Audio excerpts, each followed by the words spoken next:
Bonjour mes bien-aimés, que notre Dieu, notre Père soit glorifié, notre Seigneur qui nous permet de pouvoir partager ces moments ensemble. Nous sommes aujourd'hui le lundi 17 janvier 2022. Il se fait déjà tard chez certains, il se fait tôt chez d'autres.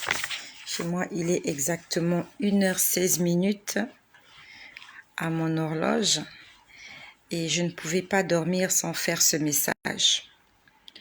Ce que je vais vous dire aujourd'hui, le Seigneur me l'a montré aujourd'hui. Ce n'est pas ce que je voulais venir vous partager. Je voulais vous partager quelque chose qu'il m'a montré, je crois, la semaine dernière. Mais par la grâce du Seigneur, je vais revenir vous le partager.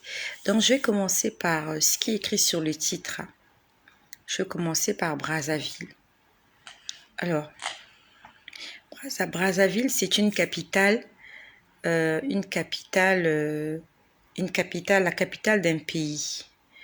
pays d'Afrique centrale. Ce matin, le Seigneur m'a parlé de Brazzaville. Donc, j'appelle tous les habitants de Brazzaville par ici. Bonsoir Esther Piaco, que le Seigneur te bénisse, toi qui es encore éveillé jusqu'à cette heure-ci. Je ne sais pas quelle heure il est chez toi, mais chez moi, il est déjà 1h17. Je ne sais pas quelle heure il est chez toi, que le Seigneur te bénisse. Donc, j'aimerais parler de Brazzaville, j'aimerais parler de Céline Dion, j'aimerais parler de Isaac. Alors, Émilie Yeboah, que le Seigneur te bénisse. Soyez tous bénis, soyez toutes bénies au nom puissant de Jésus-Christ. Bonsoir, bonsoir. Et mieux encore, bonjour, parce que chez moi, il fait déjà jour. Il est 1h du matin. Tout à l'heure, quand je m'apprêtais, Souria Gervaise. Chez toi aussi, il est 1h17. Donc, nous sommes sur le même faisceau horaire. Soyez toutes bénies, mes sœurs, au nom puissant de Jésus-Christ. Donc, j'aimerais parler chez tout à l'heure, quand je m'apprêtais à faire la vidéo, quand j'étais en train de lancer le direct, j'ai entendu Isaac. J'ai entendu Isaac. Le Seigneur aimerait parler à Isaac. Est-ce qu'il y a un Isaac qui me suit? Je sais qu'il y a des milliers d'Isaac sur la terre, mais le Seigneur aimerait parler à un Isaac. Et c'est de toi qu'il s'agit. J'ai entendu Isaac. Alors Isaac, le Seigneur est en train de t'avertir.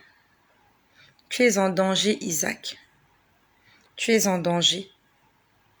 Il est temps pour toi de chercher le Seigneur de tout ton cœur, de toute ton âme, de toute ta pensée. Par expérience, j'ai compris que quand le Seigneur me montre quelque chose, d'accord, chez toi il est 0h. On a un décalage d'1 heure.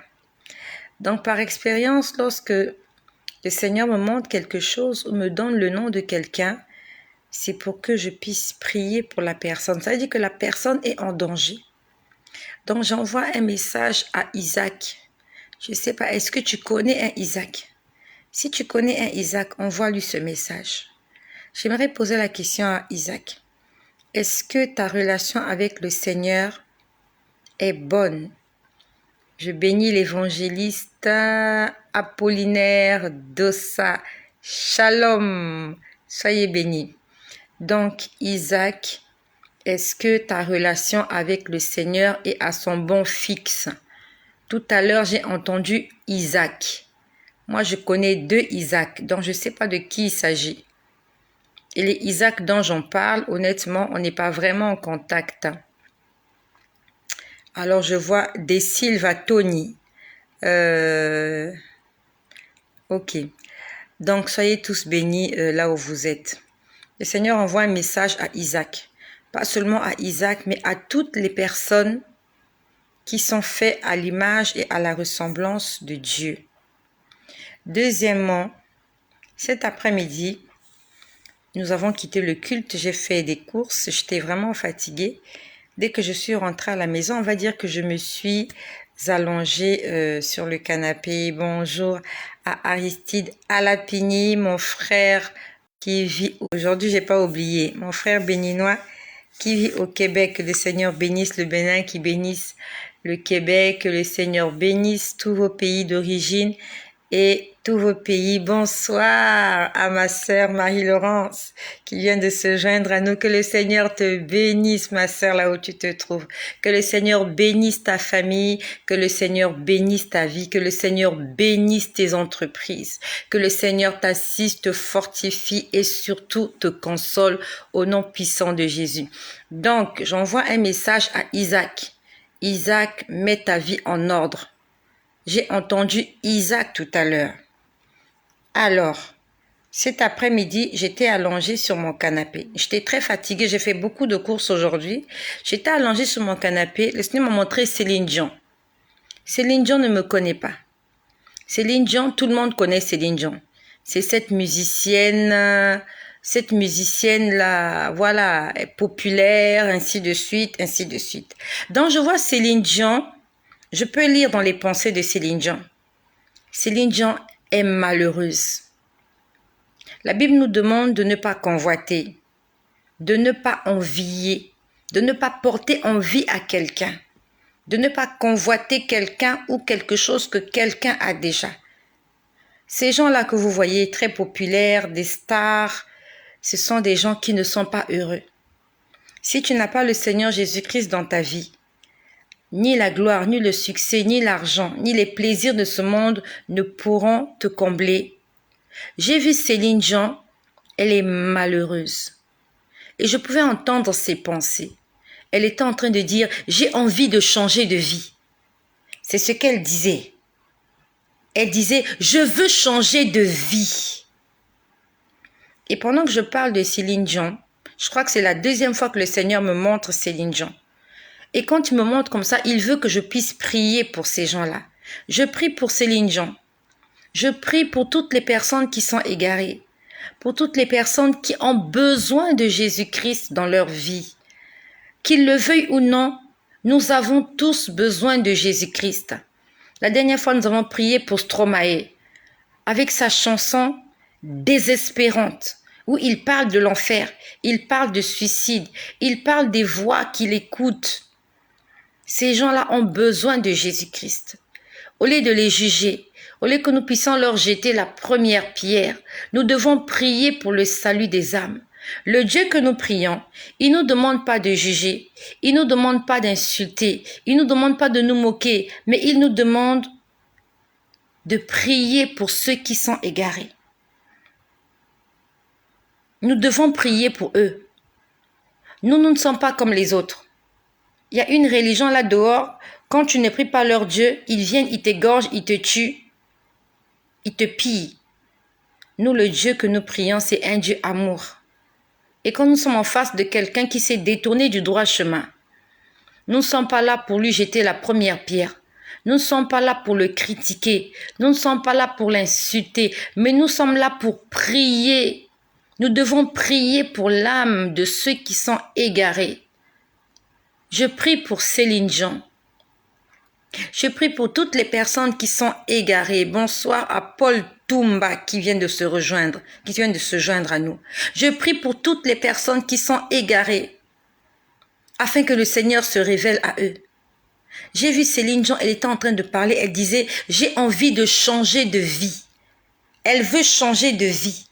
Elle a de l'argent, elle a du succès, elle a de la gloire. Mais elle ne se retrouve pas et n'est pas heureuse. Toi, peut-être que là où tu es là, tu l'envies. Tu te dis que le jour où on te donnera toutes ces choses, tu seras comblé.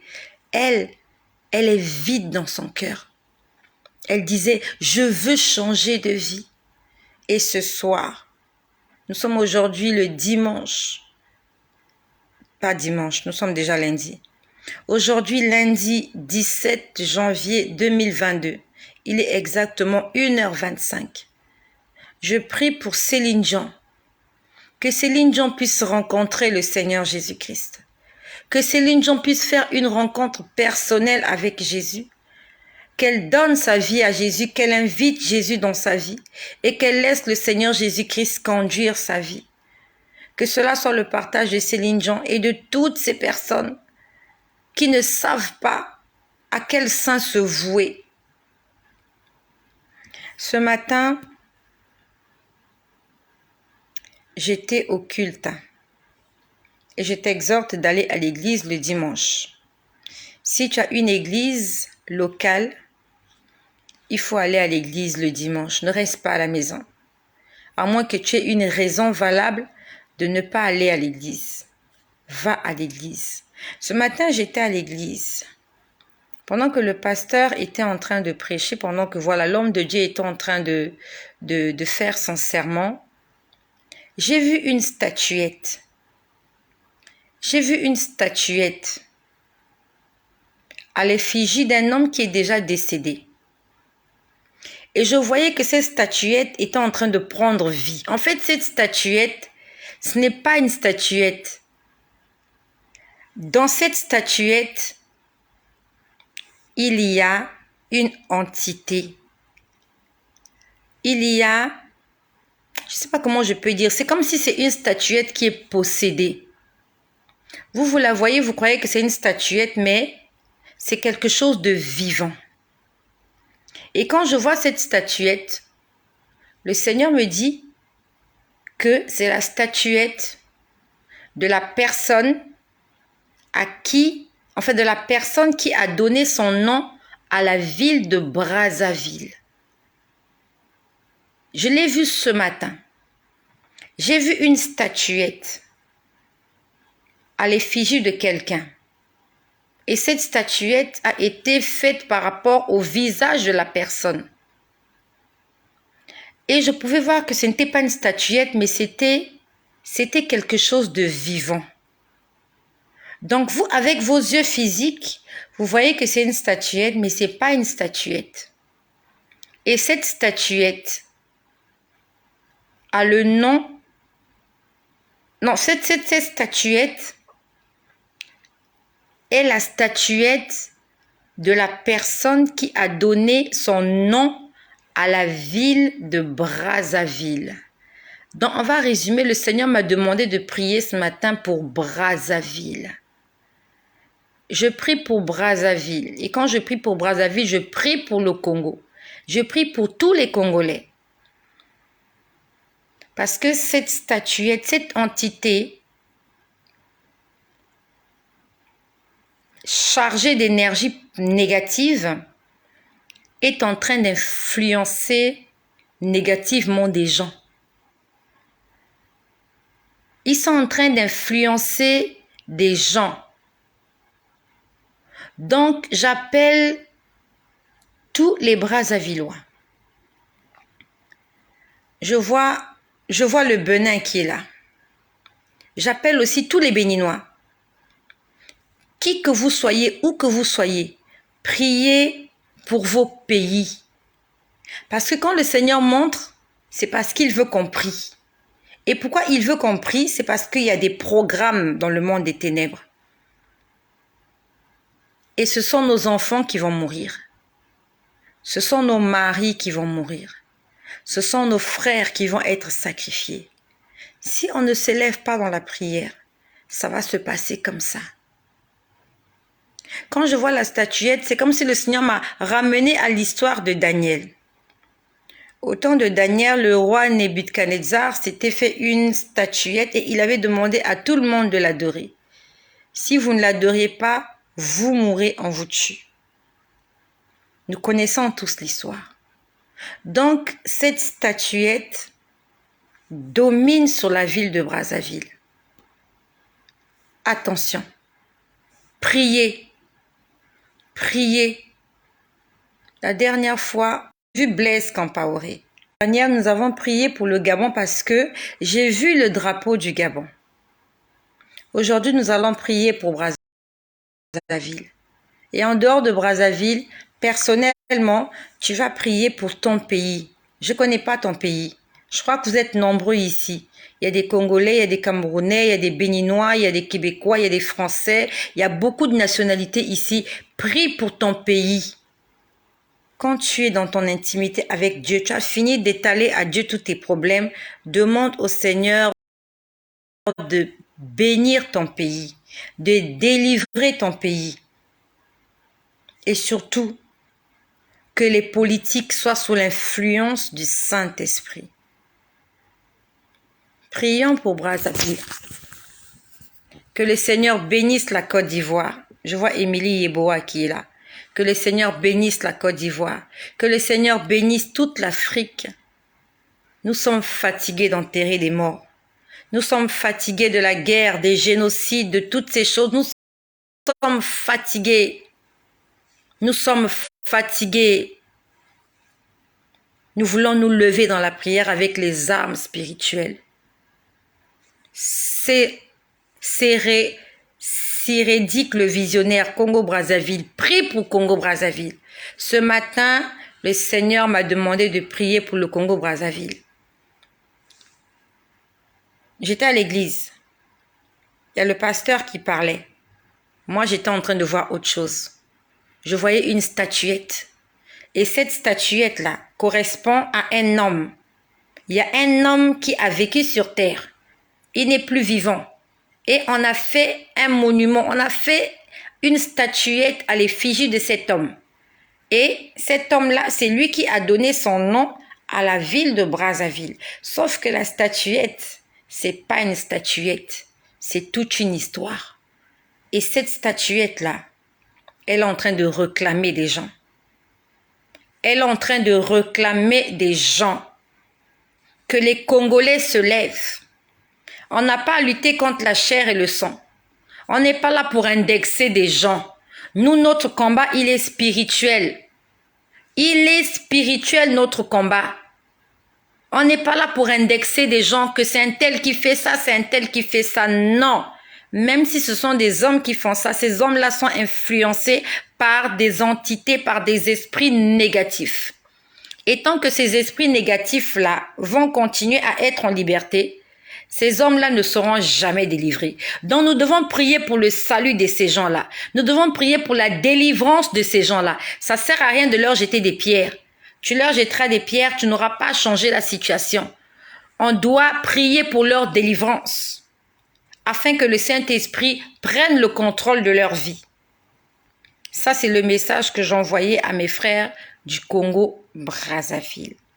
N'oublie pas dans tes prières, il faut prononcer le nom de ton pays. Tu dis, je prie pour mon pays, je prie pour le chef d'État de mon pays, même si tu l'aimes pas.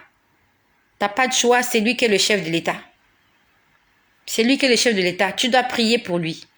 Et s'il est mal conseillé, s'il est mal dirigé, le pays va aller en déclin. Mais s'il est sous le contrôle du Saint-Esprit, votre pays va vivre l'épanouissement.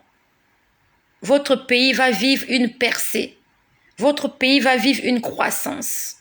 Donc nous devons prier pour ces gens politiques. Nous ne devons pas les juger, mais nous devons prier pour eux. Donc c'était juste une brève parenthèse de ce que le Seigneur m'a montré. Ça c'était aujourd'hui. Et je reviens à quelque chose que le Seigneur m'a montré, je crois que c'était la semaine dernière. Je voulais partager, je crois. C'était ce soir-là où il m'a montré, il m'a parlé de Jacob. Comment Jacob avait fait 20 ans chez Laban et qu'au bout de 20 ans, il était question que Jacob reparte à Canaan. À Mamré, exactement là où était son père Isaac. Et le Seigneur, en fait, me montrait ce soir-là une grande maison. C'est comme si je vivais dans cette maison, mais on m'avait donné quelques richesses insignifiantes. Je crois que je vous ai... Non, pas je crois. Je vous ai fait part de ce partage-là et je vous ai dit que ce jour-là, le Seigneur m'a dit, contente-toi. Il m'a dit, rends grâce pour le peu que tu as. Je vous en ai parlé la semaine dernière. Il me disait, rends grâce pour ce peu-là que tu as. Donc, ce soir-là, j'ai eu beaucoup d'autres choses que je n'avais pas eu le temps de vous partager. Je vais vous le dire ce soir. Je me rappelle, ce soir-là, je n'avais pas dormi dans mon lit. J'avais dormi au salon sur le canapé. Et quand je dors au salon sur le canapé, on va dire que j'ai un sommeil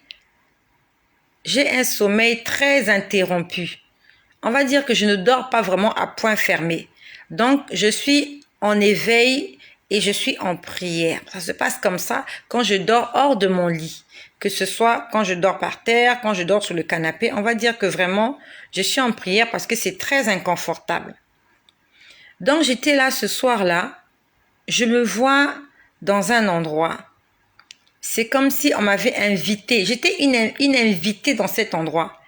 Et pour aller dans cet endroit, il fallait être habillé en blanc. Les gens étaient en blanc. Et moi aussi, je me retrouve dans cet endroit. Je suis habillée en blanc. J'avais des baskets blanches, très blanches. J'avais un pantalon blanc. J'avais un pantalon blanc, c'est vraiment comme un pantalon de jeune homme. C'était vraiment un grand pantalon. C'était pas ma taille. Je sais pas pourquoi j'étais habillée comme ça. J'avais un t-shirt blanc. J'avais une casquette blanche. C'est vraiment quelque chose que je peux vivre en esprit. Et ça a l'air tellement réel. Donc, je me retrouve dans cet endroit. C'était, on va dire, c'était une petite fête. C'était une manifestation. Voilà. Et quand je me vois dans cet endroit, l'endroit était tout blanc, c'était parfait. Il y avait une musique, vous voyez, une musique en fond sonore. Vraiment cette musique-là qui vous fait du bien. Vraiment une musique bien, pas beaucoup de brouhaha, c'était parfait, c'était un endroit parfait. Et je me trouve en face d'une table. C'était comme un mini-bar. Un mini-bar et je vois un serveur qui était là. J'étais en face d'un serveur. Un serveur, c'est ceux-là qu'on trouve dans les hôtels. Quand vous allez au restaurant, c'est ceux-là qui viennent prendre votre commande, c'est ceux-là qui vous servent. C'est ceux-là qu'on appelle les serveurs. J'étais en face d'un serveur de l'autre côté du mini-bar. Il y avait des boissons, il y avait plein de choses sur la table. Et le serveur me voit, il était habillé comme un serveur avec des positions de serveur. Vous voyez, ils ont une main derrière, une autre main, voilà. Et il me dit, qu'est-ce que vous voulez prendre? C'est la question que le serveur m'a posée. Il m'a dit, qu'est-ce que vous voulez prendre? En fait, il me demandait mon goût. Il me demandait de lui faire ma commande. Et quand je vois cette scène, et je répète que je peux voir ça en esprit. Donc moi, je suis là et je suis en train de vivre autre chose. Et ça m'arrive très, très, très, très souvent. Vous croyez que je suis là, mais je vois autre chose. Vraiment. Même quand je conduis. Ça m'arrive dans les embouteillages, je suis là, je me mets à voir autre chose dans les bouchons. Je me mets à voir vraiment autre chose. Quand je suis à l'église, je vois autre chose. Quand je suis au travail, je vois autre chose. Quand je suis à la maison, je vois autre chose. Je suis toujours en train de voir des choses qui sont pas visibles. Vraiment, je vois des choses qui sont pas visibles. Donc, je suis là en face de ce serveur, il me demande, qu'est-ce que vous prenez? Et quand il me pose la question, j'entends une voix me parler.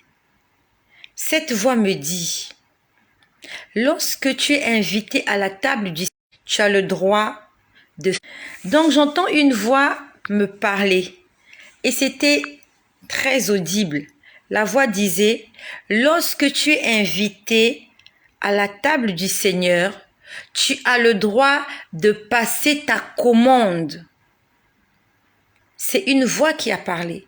Mais moi, je me trouvais dans cet endroit, j'entendais la musique en fond sonore, j'étais en face d'un serveur, à côté de moi, il n'y avait personne, mais je sais qu'il y avait des gens, parce que je pouvais entendre des gens discuter, mais je ne les voyais pas vraiment. On va dire que c'est comme si leur visage était brouillé. Donc, je ne me voyais que moi, je voyais la table, c'était comme un... En fait, on va dire que, vous voyez, quand vous allez dans les réceptions, cette longue table-là, on va dire là, ouais, le self-service. C'est du self-service. Où vous venez, vous prenez ce que vous voulez. Et le serveur me demande, en fait, il a dit, qu'est-ce que vous prenez? Ou bien, qu'est-ce que je vous sers? Et il y a cette voix qui se met à me parler qui dit, lorsque tu es invité à la table du Seigneur, tu as le droit de passer ta commande. En fait, le Seigneur était en train de me dire, lorsque tu fais partie du corps du Christ, lorsque tu es un enfant de Dieu né de nouveau, lorsque tu as accès au lieu très saint, comment faire pour avoir accès au lieu très saint? Il faut vivre dans l'obéissance. Quand on parle du lieu très saint, beaucoup de gens ne vont pas se retrouver parce qu'il s'agit de l'Ancien Testament. Dans l'Ancien Testament, le sacrificateur, avant d'entrer dans le tabernacle, il devait se nettoyer, il devait se laver, il devait avoir des vêtements propres. Il y avait un certain rituel qu'il devait respecter avant d'entrer dans le temple.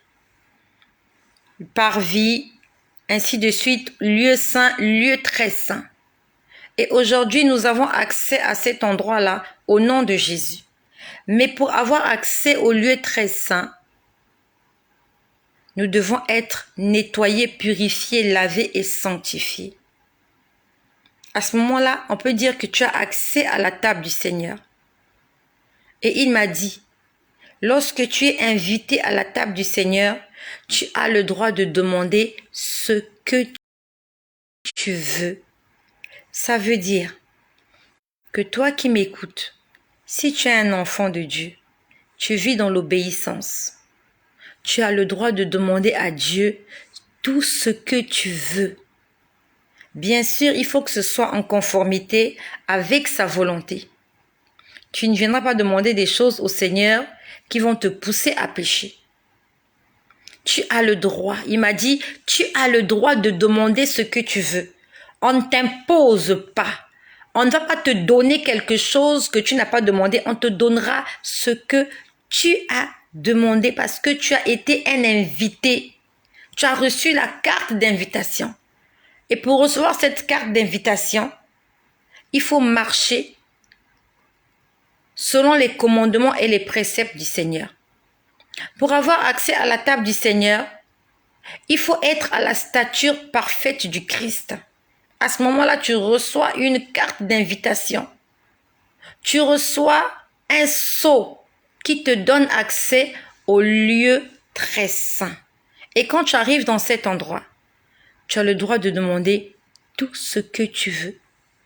Dans le livre de Jean, je crois au chapitre 15, il est écrit « Ce n'est pas vous qui m'avez choisi, mais c'est moi qui vous ai choisi, afin que vous portiez du fruit, et afin que tout ce que vous demanderez au Père en mon nom, qu'il vous le donne. » C'est écrit dans le livre de Jean au chapitre 15, si je ne me trompe pas. Nous allons vérifier cela. Je n'ai pas envie de dire des bêtises. Je n'ai vraiment pas envie de dire des bêtises. Nous allons vérifier cela. Je te laisse ouvrir ta Bible. Je te laisse ouvrir ta Bible.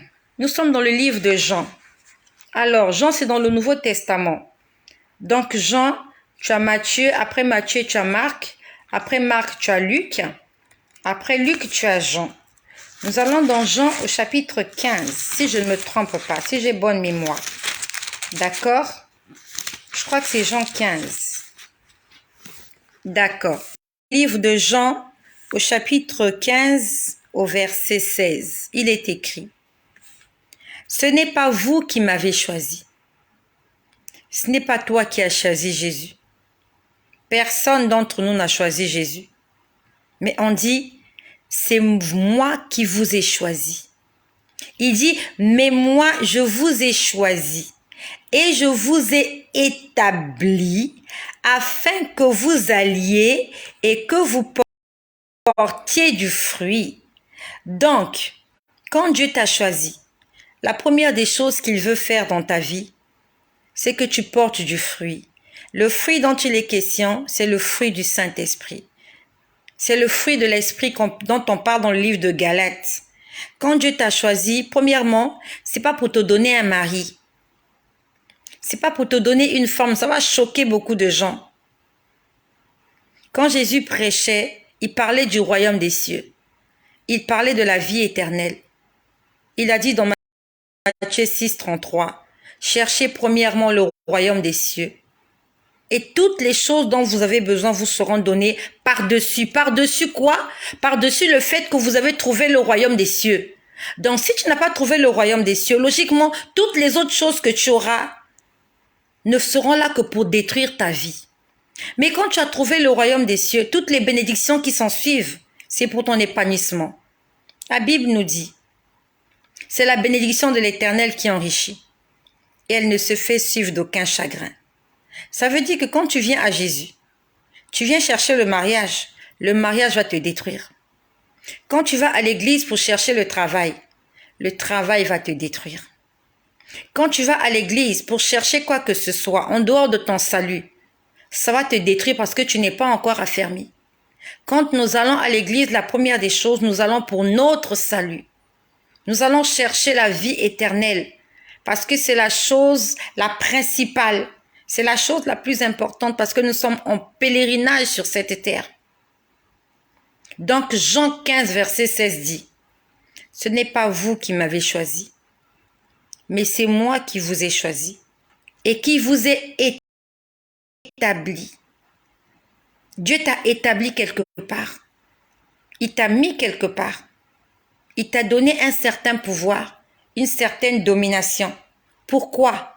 Premièrement, il dit afin que vous allez et que vous portez du fruit. Donc, on va dire que dans la pensée de Dieu, la première envie de Dieu pour chacun d'entre nous, c'est que nous puissions porter du fruit. Quand tu viens en Jésus, il veut d'abord que tu portes du fruit. Est-ce que nous portons du fruit? La première des choses, c'est porter du fruit. Du fruit digne de la repentance. Et après, il dit, et que votre fruit demeure. Donc, c'est bien de porter du fruit, mais il faut qu'il demeure. Peut-être que tu as porté du fruit hier, mais est-ce que tu en portes encore aujourd'hui? Est-ce que ta vie, c'est juste que j'étais ceci? Il y a des gens comme ça. Ah, mais il y a des années, moi, je priais beaucoup, hein. Ah, moi, je chantais, hein. Ah, moi, j'évangélisais, hein. Ah, tu sais, moi, quand j'étais jeune, je prophétisais, hein. Ah, tu sais, quand j'étais, mais je faisais. Et aujourd'hui, qu'est-ce que tu fais? Pourquoi ton fruit n'a pas demeuré? Dieu, il veut que notre fruit demeure. Qu'il reste là, qu'il soit en permanence. Pas que ta vie chrétienne soit une vie que tu conjugues au passé. Quand j'étais, et aujourd'hui tu es quoi? Aujourd'hui tu es où? Aujourd'hui qu'est-ce que tu fais? Est-ce que ton fruit il a demeuré? Est-ce que tu as pu résister aux tempêtes, aux vents, aux vagues? Ou alors tu t'es laissé entraîner? Il a dit que vous portez du fruit et que votre fruit demeure, afin que ce que vous demanderez au Père en mon nom, il vous le donne. Donc la condition pour que Dieu te donne ce que tu demandes, premièrement, Jésus t'a choisi. Lui-même, il t'établit. Et il te demande de porter du fruit. Du fruit qui demeure. À ce moment-là, quand tu portes du fruit qui demeure, tout ce que tu vas demander, Dieu va te le donner. Tout. La Bible nous dit, fais de l'Éternel tes délices et il te donnera ce que ton cœur désire. Plusieurs d'entre nous, nous voulons que Dieu nous donne ce que nous désirons. Est-ce que Dieu est notre délice? Est-ce qu'il est notre préoccupation première? Est-ce qu'il est le premier dans notre vie? Est-ce que nous portons du fruit? Aujourd'hui, c'est pas mauvais. Tous nous voulons être bénis. Ce n'est vraiment pas mauvais. Tous, je vais voyager, je vais me marier, je vais enfanter, je vais travailler, j'aurai une maison, j'aurai une voiture, je serai en bonne santé, mes enfants aussi. Est-ce que tu portes du fruit? Toutes ces choses ne vont pas te faire entrer dans le royaume des cieux. Toutes ces choses, tu vas les laisser sur terre. La Bible nous dit, toutes choses passeront. Tout va passer. Ton mariage va passer. Tes enfants vont passer. Ton travail va passer. Ton argent, tes maisons, tes voitures. Et qu'est-ce qui va rester? Qu'est-ce qui va rester quand tout sera passé? Est-ce qu'à l'intérieur de toi, il y a une sémence qui grandit et un jour portera du fruit? Est-ce que nous avons ça en nous? Il m'a dit ce soir-là, lorsque tu es invité à la table du Seigneur, tu as le droit de demander ce que tu veux. Tu as le droit de faire ta commande. Toi, tu veux faire ta commande, c'est pas mauvais. C'est pas mauvais. Mais est-ce que tu as accès à l'endroit où on peut te donner tout ce que tu veux? Le diable, il va te tromper. Il te donnera du semblant. Mais Dieu, quand il te donne, c'est pour te bénir. qu'est-ce que nous cherchons sur cette terre? Le mariage. Hier, j'étais en train de suivre sur les réseaux sociaux une femme qui s'est mariée. Elle s'est mariée, elle est morte à la mairie. Elle est morte à la mairie. Elle était assise. Il y avait le maire en face d'eux. Pendant que le maire parlait, elle a penché la tête en arrière, elle est tombée, elle est morte. Ça s'est passé le jour de son mariage, pendant le mariage. La mort ne choisit pas. Si la mort veut venir frapper, pendant que tu fais ton discours, la mort va te frapper. On voit des footballeurs, ils meurent sur les terrains. Cette année-là, il y a eu un là qui est mort, un Algérien. On en a vu plusieurs comme ça, pendant qu'ils sont en train de jouer. Il est sur le terrain de jeu, il est en train de jouer, il tombe, il meurt. Tu peux aussi mourir le jour de ton mariage. Il y a une vidéo qui est devenue virale, là. Il y a une dame qui s'est fait empoisonner. Elle a quitté les États-Unis, elle est venue chez elle au Cameroun, elle a fait un mariage pompeux, elle n'est jamais repartie. Elle est restée, on l'a enterrée, on l'a empoisonnée, elle est morte. Elle est morte avec son alliance au doigt, avec son acte de mariage signé. Elle était à la mairie, elle a porté sa robe, j'ai vu sa robe, elle avait une robe de princesse, elle était bien maquillée, elle était belle, avec des belles chaussures, avec une belle voiture. Mais ce n'était pas une garantie pour sa vie. Sa vie n'était pas garantie. Son salut n'était pas garanti. Elle est venue avec un billet aller-retour. Elle n'a pas consommé le retour. Elle a payé un billet pour rien. Pour rien. Les photos de mariage sont restées. Les souvenirs sont restés. Les invités, ils ont mangé, ils sont partis. Elle est morte. Ils disent qu'elle a été empoisonnée. C'est pour dire que toutes ces choses sont vanité des vanités. Qui t'a dit que le jour que tu vas te marier, parce que tu t'es marié, que tu ne mourras pas? Parce que tu vas te marier, que tu ne mourras pas? Et qui t'a dit que ce mariage te rendra heureux? Peut-être que tu es en train de te marier avec ton meurtrier. Cet homme-là aujourd'hui, c'est l'amour fou. Je t'aime moi non plus. Peut-être que c'est lui qui va te tuer. Cherchons premièrement le royaume des cieux. Et quand tu as découvert la vérité, quand tu as fait une rencontre avec Jésus, tout ce qu'il te donne concourt à ton bien. Parce que la Bible nous dit, toute chose concourt au bien de ceux qui aiment Dieu. Et quand on parle de ceux qui aiment Dieu, c'est ceux qui lui obéissent, parce qu'il dit, si vous m'aimez, gardez mes commandements. Donc si tu gardes les commandements de Dieu, ça signifie que tu l'aimes. Et comme tu l'aimes, tout ce que tu vas rencontrer sur ton chemin, ça va contribuer à ton épanouissement. Ça va contribuer à ton bien. Parce que tu seras dans la providence de l'Éternel. Comme Job, même si tu vas traverser la vallée de l'ombre de la mort, le Seigneur sera à tes côtés. Parce que tu es son ami. Mes bien-aimés, le Seigneur ne cesse de nous parler. C'est vrai, je parle beaucoup de repentance. Aujourd'hui, je ne vais pas parler de repentance, j'ai parlé de la bénédiction. Je parle de la bénédiction aussi. Si le Seigneur me parle de la bénédiction, je viens vous transmettre le message. Mais quand il me dit laver les robes, je viens vous demander de laver les robes. Mais la première des choses, c'est d'être invité à la table du Seigneur. La Bible nous dit dans le livre de 1 Corinthiens au chapitre 6, « Aucun injuste n'héritera le royaume des cieux. » Si tu veux être invité à la table du Seigneur, tu dois être déclaré juste.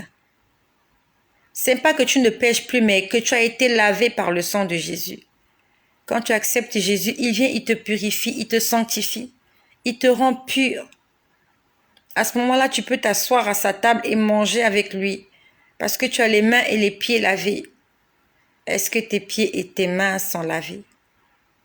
Tout à l'heure, je lisais un commentaire, je ne sais pas de qui disait « Tu dis que Dieu te parle, menteuse. » J'ai pas besoin que tu puisses croire que Dieu me parle ou pas. La Bible nous dit que l'Esprit de Dieu atteste à notre esprit que nous sommes fils de Dieu. Quand tu entends la voix de quelqu'un et que cette personne a été mandatée par Dieu et que toi-même, tu es animé de l'Esprit de Dieu, l'Esprit de Dieu te convainc que cette personne-là a été envoyée de Dieu. Donc la personne n'a pas besoin de se justifier. La personne n'a pas besoin de vous étaler sa vie. Mais quand tu es animé de l'Esprit de Dieu et que tu rencontres quelqu'un qui a l'Esprit de Dieu, il y a une connexion, il y a quelque chose qui te dit, celle-là ou celui-là, c'est Dieu qui l'a envoyé. J'ai pas besoin que tu m'aimes. Je suis pas venue pour que vous puissiez m'aimer. Donc toi là, qui ne crois pas que Dieu me parle, en fait, tu n'es même pas connecté à Dieu. Raison pour laquelle tu ne peux pas reconnaître en moi la voix de Dieu. Mais ceux-là qui ont l'Esprit de Dieu leur atteste que ce que moi je dis vient de la part de Dieu. Si donc moi, Dieu ne me parle pas, tu peux circuler. Va, il y a plusieurs vidéos sur Facebook. Va regarder les gens à qui Dieu parle et qui vous transmettent le message de Dieu. Tu crois que tes commentaires vont me faire taire? J'en ris. Je ris de vos commentaires négatifs. Je continue à faire ma mission. Je bénis l'Éternel pour toutes les personnes qui sont là, qui sont connectées. Non seulement tu es connecté, mais tu vas partager pour que quelqu'un soit sensibilisé. Nous sommes tous dans le besoin. Tous on a besoin de quelque chose sans exception. Tout le monde en a besoin de quelque chose. Mais le Seigneur a dit, il te donnera ce que tu veux si tu es invité. Tu es invité à sa table. Et pour être invité à sa table, il faut avoir la tenue adéquate. On ne va pas voir un chef d'État en tenue de sport ou en maillot de bain. Lorsque tu es invité chez le roi, tu dois avoir une tenue adéquate pour rencontrer le roi. On nous parle de Joseph. Joseph devait interpréter le songe, considéré comme un prisonnier. Quand Joseph sort de prison pour aller interpréter le rêve de Pharaon, Joseph était un homme libre momentanément. Il n'avait pas encore eu son certificat d'affranchissement. Parce que s'il n'avait pas interprété, il allait repartir en prison.